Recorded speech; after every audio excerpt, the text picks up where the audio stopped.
Hey, court reporters, look who is in more legal trouble. It is none other than rapper T.I., which before we even get into this story, let me ask you, whatever happened to the dungeon stories uh, surrounding himself and his wife, Tiny? It felt like that kind of just disappeared after breaking out. I believe the stories broke out in 2020. And by mid 2021, they were gone. I don't know if the women were lying or if T.I. and Tiny settled out of court, or was it a criminal thing? I don't remember. Someone let me know in the comment section. Anyway, his latest legal troubles stem from damages that a landlord is claiming that he inflicted to his property. So let's get into the story, shall we?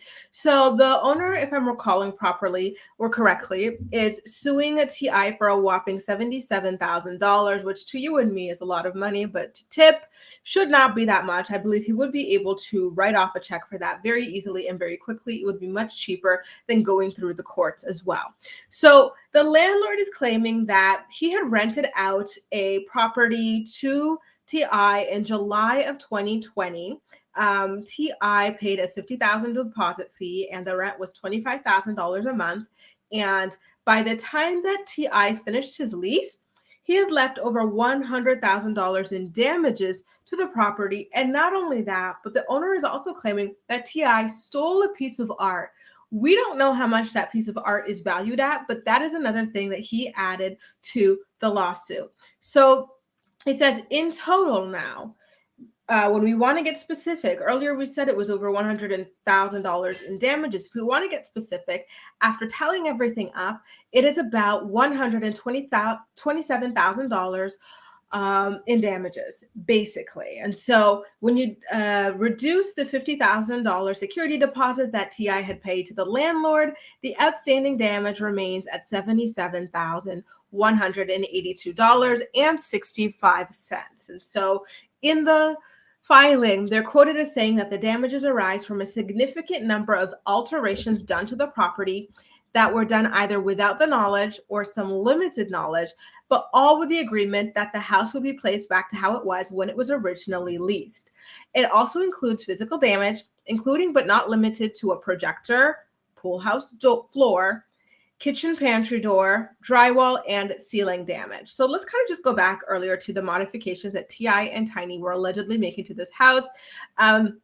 Listen, as a landlord, this does happen where sometimes your renters say to you, hey, I want to do X, Y, or Z. Is that okay? That has happened to me where some of mine have asked me if they can mount a TV. Well, one of mine has asked me if he can mount his TV to the wall. I said, yes, sure, no problem. Just make sure that when you move out, you fix back up the wall like nothing ever happened. And he did just that. But sometimes you do get people where they think that they're doing a landlord a favor by doing all these upgrades that the landlord didn't ask for and then leaving it like that. And that seems to have been what happened in this situation. So I could totally see why the landlord would be upset, because a lot of times, especially in this like rapper crowd or like, the artsy crowd in general, I should say, they have very particular tastes that are not broad reaching tastes. So when they customize something to their own liking, 90% of other people probably won't like it, in this price range. So I could see why that is something that really irritates the landlord. So that accounted for the majority of the damage. And so the other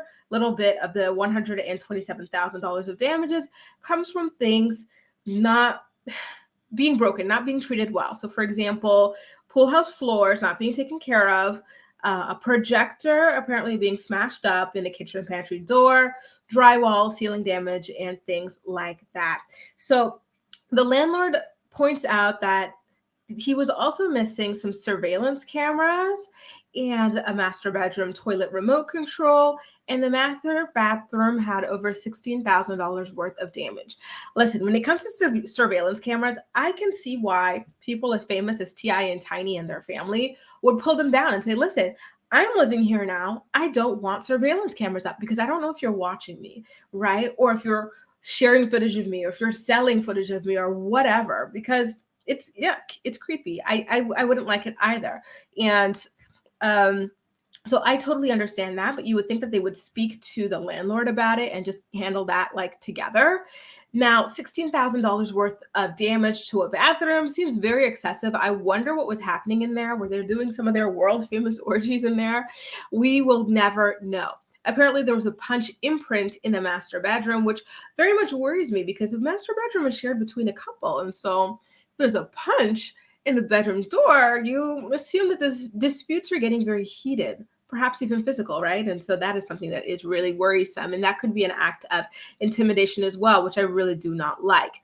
Now, there was an additional $30,000 worth of damage to the kitchen cabinets as well that were custom made, had damages of $34,250 as well. This is insane, you guys. Like, how do you rack up this much damage to somebody else's home? That even if it were your own home, how would you rack up that much damage? I really do find that to be insane, right? Like, it's just mind-boggling to me. And the fact that they left it all there and they had been renting it since 2020, which is about 2 years, almost 3 years ago, kind of leads me to believe that they're kind of like dirty or filthy people. Like, I would not be happy living in a home with like ceilings busted up, with floors busted up, with cabinets busted up, especially if I were as rich as T.I. and Tiny.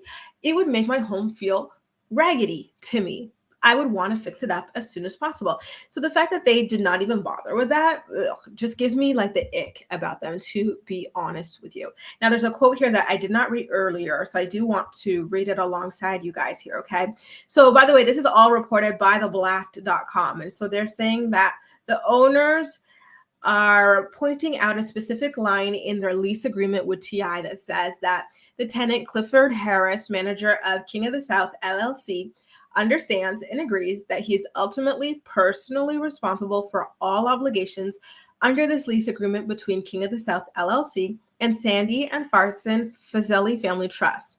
In the event that King of the South LLC does not first fulfill the obligations agreed upon in the agreement, Mr. Harris understands and agrees that the owners will fully exercise their rights to recuperate any unpaid rent or costs associated with damages to the property directly related to Mr. Harris's tenancy. So that is quite interesting that he wound up signing the lease under his LLC rather than personally. I wonder how that affects the recuperation of the funds later on. Like, is he able to just liquidate money from his LLC, shut it down, and say tough luck to the person? Because I don't believe that the landlord, because of the structure, would be able to go after T.I. personally. And T.I. can always just, and I'm sure he already has multiple other LLCs as well. He can just, continue business through the other LLCs moving forward, which I do find to be very shady.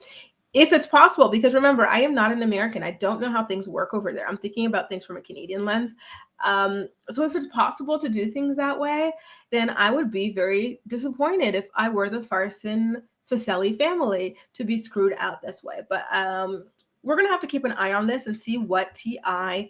and his LLC and his family ultimately end up doing to remedy the situation with his former landlord. But let me know what you guys think about this. Do you believe everything that the landlord is saying? Do you think that the landlord might be exaggerating? Were some of the things reasonable? Remember, I said that I do believe it is reasonable that T.I. and his family would have pulled out the security cameras because they were living in that home for a couple of years. So the landlord doesn't need the security cameras for those couple of years. We can put it back in when we move out, right? Like, to me, I felt like that was personally reasonable, but everything else, I don't know.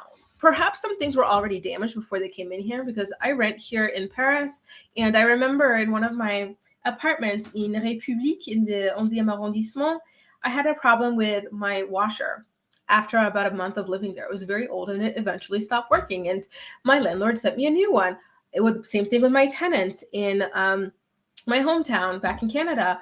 The washer, after 12, 13 years, finally gave out, the washer dryer. So I sent new ones for them. Like, it happens. It comes with the territory. So I do think that some of those things, perhaps some of the appliances, perhaps even the pool house tiles, you never know.